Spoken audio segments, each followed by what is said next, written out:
Hi, I'm Beth. Welcome to today's Yoga at Home yoga class. This gentle yoga class is going to be focused on making peace with perfectionism.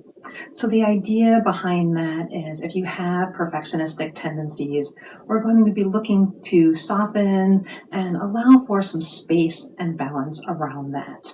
I also call this Be Your Own BFF, Best Friend Forever, because as we soften around perfectionism, we need to be kind and compassionate to ourselves.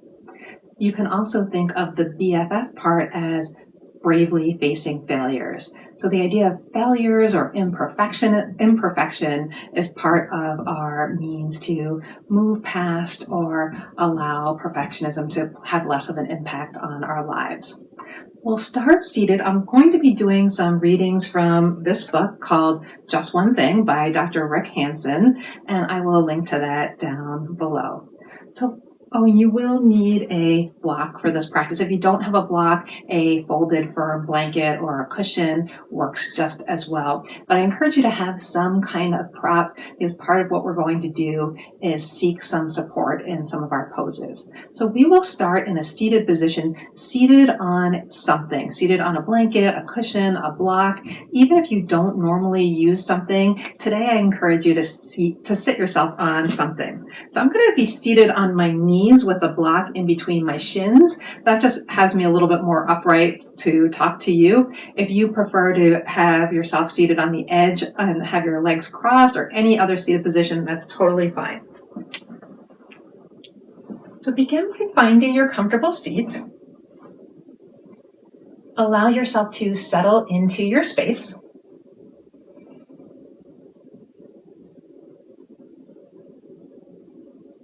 And you may leave your eyes open and cast your gaze down, or you might choose to soften or close your eyes.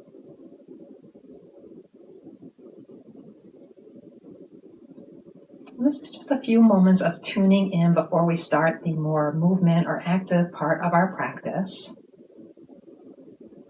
And you might reflect on that for a moment, that yoga is a practice. It's not expected to be perfect, and in fact, that's pretty much impossible. It's a practice where we strive for balance between that idea of challenging ourselves, but also being gentle with ourselves. And this is actually in the Yoga Sutra, this idea of balance, this idea of steady and comfortable. So as you rest for a few moments here, you might settle on your breath. You might settle on whatever part of your body gives you a neutral sensation. I'm going to start to read from this book. And the first section I want to read comes from chapter 46, called Relaxed Anxiety About Imperfection. And so whatever you hear from me, if there's something from this that resonates with you, I'm going to encourage you to bring it through today's practice. So again, this is Dr. Rick Hanson. And he starts by saying, we need standards and ideals, from the strike zone in baseball to the aspirations in the world's sacred teachings. But we also need to hold these lightly. Otherwise, they'll take a life of their own in your mind, like petty tyrants barking orders. You must do this. It is bad to do that. Watch out for righteousness, for self-important moralizing insistence on your own view of how you, others, and the world should operate. Know if you have tendencies toward perfectionism. I do, and I've got to be careful about them, or I become a difficult person to live with and to work for, as well as unhappy inside. Further, many things transcend fixed standards. For example, could there ever be such a thing as a perfect rose or a perfect child? In these cases, anxiety about imperfection is absurd, which applies to trying to be perfect, to trying to perfect your own body, career, relationships, family, business, or spiritual practice. Nurture these, help them blossom, but give up on perfecting them. So that's what I want to try to encourage you during today's practice, to nurture your goals, to nurture what you're striving for in your practice, but give up on this idea of making it perfect or this idea of what it should look like or be like. All right, so if you're ready, come join me on your mat. And we are going to start today with a bent knee downward dog. So we'll actually keep our knees bent for the entire practice. And some of what we're doing today, it may be different from how you usually do things. And that's absolutely right. That's absolutely what we want to do is if you're usually striving toward perfectionistic goals, we want to just do things a little differently today and see how that feels. See how your body reacts, see how your mind reacts. So I'm going to start from a hands and knees position. Hands, fingers spread nice and wide, giving you lots of support on your mat. And then you might walk your hands a little bit in front of your shoulders. Your hands can be about shoulder width apart or maybe a little wider. And then tuck your toes. And here's where we'll lift the knees up, maybe starting to hover the knees.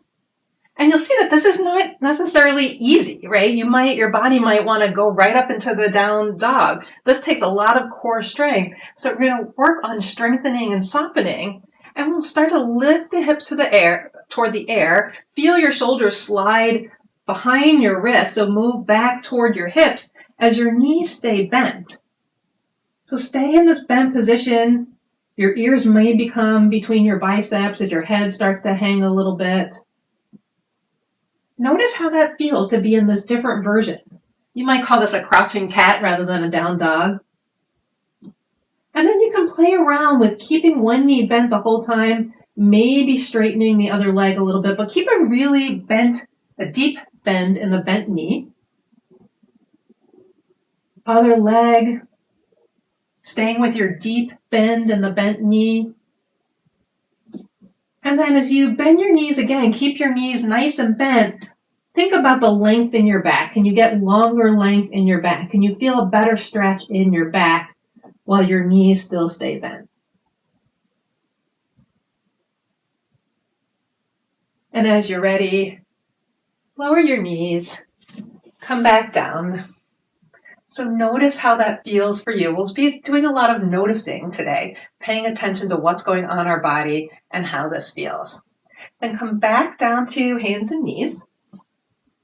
And we'll step 1 foot forward. Now, if you're someone who always drags your leg up underneath your body to get it forward, maybe that works fine for you, but you also might notice that it's hard to do, that there's not a lot of room in your body. And if that's the case, it works just as well to swing the knee around to the side and get the leg up that way. And notice that sometimes the leg doesn't get to where we want it. My favorite yoga term is scooch. We scooch a little bit to get our leg where we want it. And then we're going to tuck the back toes and come all the way up to a standing position. This is like a little bit of standing lunge. We're going to go into a warrior a warrior 1. We're going to do a wider and shorter warrior 1 pose. So I'm actually going to change my legs. See, it's not perfect. So I can show you on this side and then we'll switch to the other side. So your front leg will come almost out to the width of your mat. And you might have to adjust this a little bit. And then take your back foot also almost out to the width of your mat, turning out on an angle, whatever angle feels comfortable. The angle that we're looking for is that your pelvis kind of faces off to the side, but you can turn your body front. So see how this feels and shorten it a little more if it feels wobbly or unstable. This might not be how you're used to doing warrior 1, but we're playing around with it a little bit today. Front knee bent. It can be less bent. It can be more bent. So again, your pelvis is going to go off to a little bit to the side, the same angle as your back foot. That's normal. And then there's a little bit of a twist here around your rib cage facing to the front.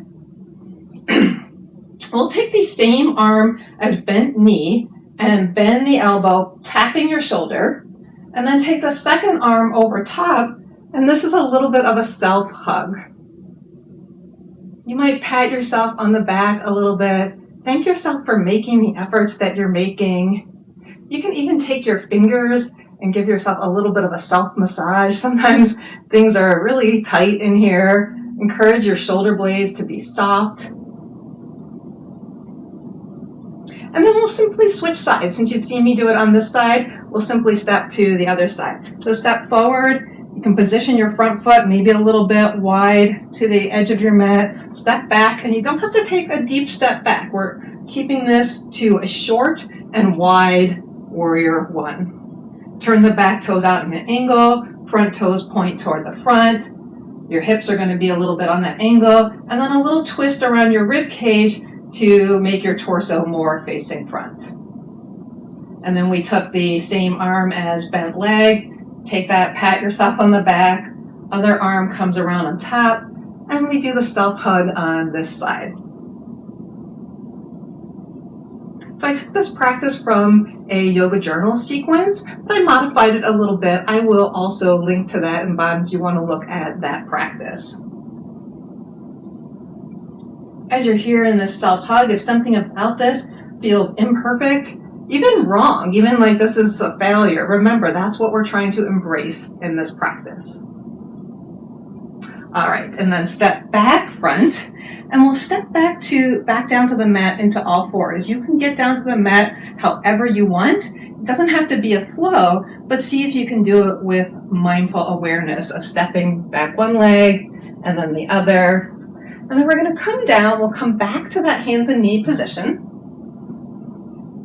So this time from hands and knees, we'll step the knees back so that we come into a bent knee plank or a knees down plank. So our shoulders come over the wrist or somewhere in that neighborhood. Our knees are down. And we draw our belly in, or really the abdominal muscles engage, and the back muscles have to engage too. So you might have thought, again, this would be an easy pose to do a knee down version of plank. Feel how you can engage more. Maybe you have more strength in your arms and more strength in your core in this position. So you can allow yourself some softening and still be building strength. That's the balance we're looking for. And maybe you can hold it longer in this pose that you would have if your toes were tucked and your knees up, making some additional strength gains in your body. All right, and then we'll lower slowly to the floor and come down to the forearms. You can have the forearms flat on the ground, or you can interlace the fingers. And if you choose to interlace the fingers, I automatically went so that my left index finger and my left thumb was on top. I'm going to interlace them the other way. This is the wrong way, meaning it feels weird, it feels wrong because it's not my default way. That's a great example of how sometimes it can feel pretty good to do something the wrong way, or feel like a nice change of pace for our bodies. So from here, we're going to, again, lift the torso up, keeping the knees down, a little bit of a forearm plank. And I am feeling plenty of work. So anyone who thinks that this is not enough work, I feel a lot of work in this pose, a lot of core action, a stretch on the backs of my shoulders. And then you can release that. And we'll push the body back into a child's pose. Have your block here. So as you push back into child's pose, your toes come together, your knees widen any degree that feels comfortable to you. So you might like them closer together to support your front body. You might like them wider apart to make space for your front body. Now, as you come down, I'm going to encourage support for your head. So this is where the block could come in, where your forehead, right between in that little space, that third eye, could rest on the block like this. If you prefer not to use the block, then I encourage you to rest on your bent arms, either your little fists like this, or on your forearms like this.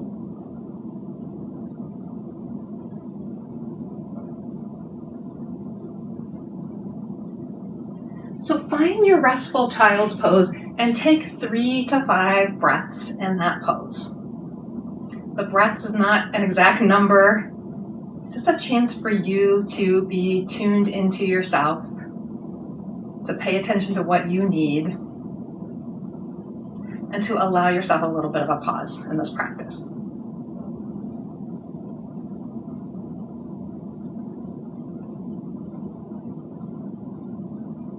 And then as you're ready, you can walk your body forward, coming all the way down to your belly. And as you come down on your front body, you might tuck your back toes to push your heel out. Let that leg go long. Release with the other leg. And we'll come back up onto our forearms, this time for Sphinx pose. So this time our pelvis is going to stay softening down toward the ground. So in the Sphinx pose, we're thinking about stretching the front, meaning allowing the sternum, the collarbones, the chest to point forward, and feeling as if we're trying to stretch that part between our forearms. And at the same time, softening the back body, feeling as if the back body is heavy, melting toward the front, the spine is softening to the ground. Take your arms maybe an inch or 2 or 3 so that your elbows come a little bit ahead of your shoulders, and see if that feels more comfortable, more sustainable for your back. And then our last few breaths in this pose, we'll do a head support again. So same thing, you can use the block, you can use your stacked fists, you can use your stacked arms. I'm going to use the block for head support for about 3 breaths.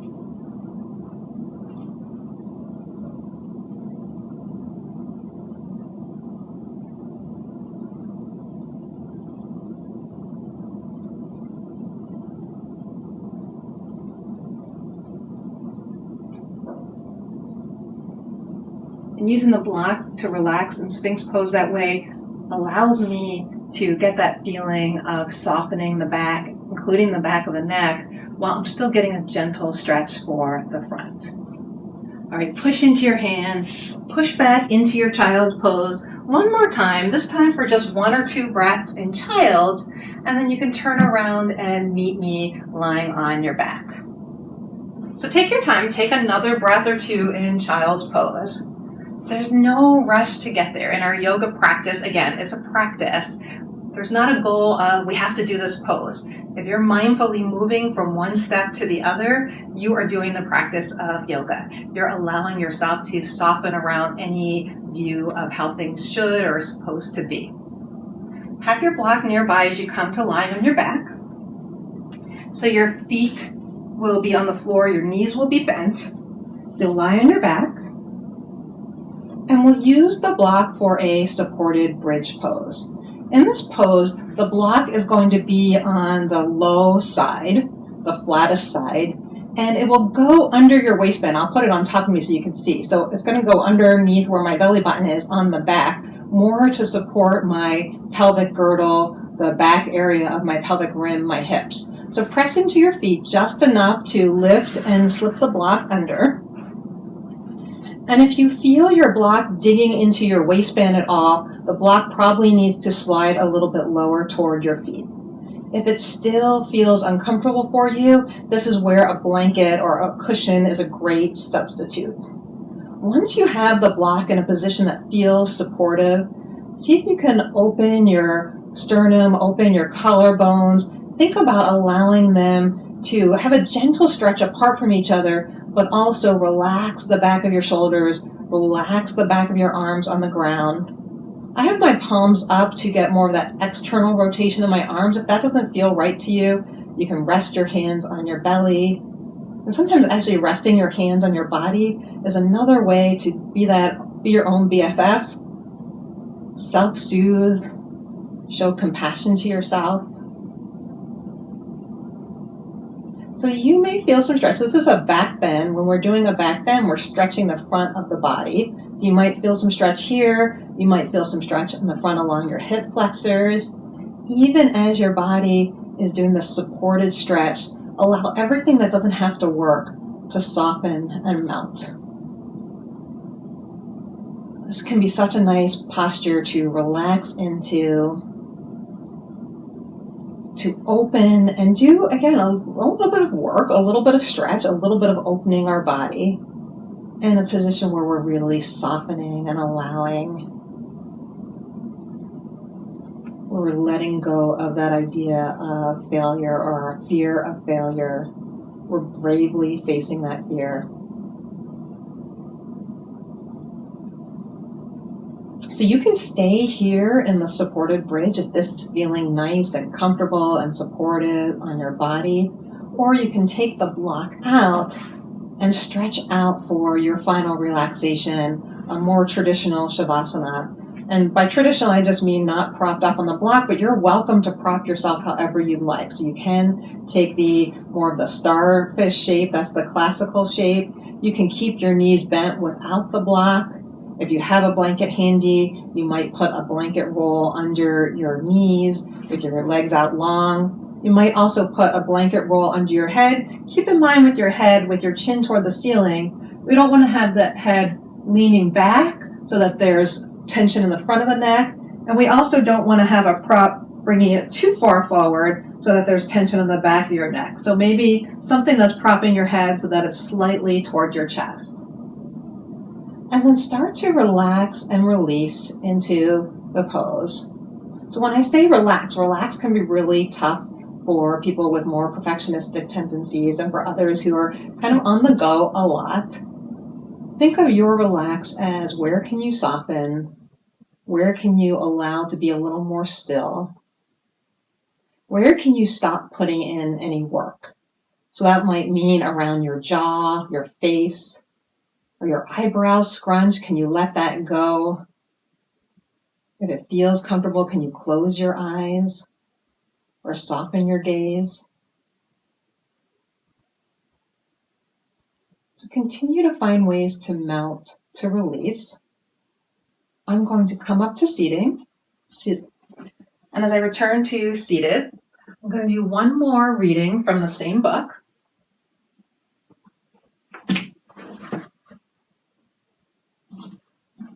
So you stay lying, you stay in your openness, in your softness. And again, this is from the Just One Thing book. And this time, I'm going to read from chapter 5. And chapter 5 is See the Good in Yourself. So remember that as we soften around perfectionism, as we manage those feelings, part of what we're doing is allowing things to be imperfect. And that means seeing what's good, even with things that are wrong or bad or not how we feel that they should be. So this is from the start of chapter 5, See this Good in Yourself. There is good in every person, but it's often easier to see in others than in yourself. For example, think about a friend. What do you like about them?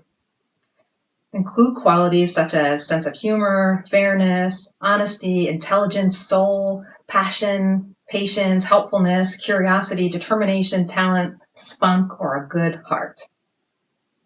Seeing these positive characteristics in your friend feels reassuring, comfortable, and hopeful. It's good to recognize what's good in someone, including you. Each of us is like a mosaic with lots of lovely tiles. Some that are basically neutral, and a few that could use a little work. It's important to see the whole mosaic. Because of the brain's negativity bias, we tend to fixate on what's wrong with ourselves instead of what's right. And so that's the idea, is we are really good as humans, and especially those of us humans that are more perfectionistic, of noticing what's wrong. You don't need any help to do that. You're there already. Shifting your focus to notice what's okay, what's right, even with what's neutral, takes a little practice. Yoga is definitely something that can help get you there, where you're in your body, you're breathing, maybe you're just staying with the neutrality of your breath. That is the practice. So I hope that this Be Your Own BFF practice, this making peace around perfectionism, was helpful to you. You might also try some of my yoga tutorials in my VIP series. I'll link to that right up here. That series are variation around individualized practice and helps you learn more about the idea that your yoga practice is about you and how things feel in your body, not how things should or are supposed to feel. Thank you for joining me for this home practice today. Have a really good day.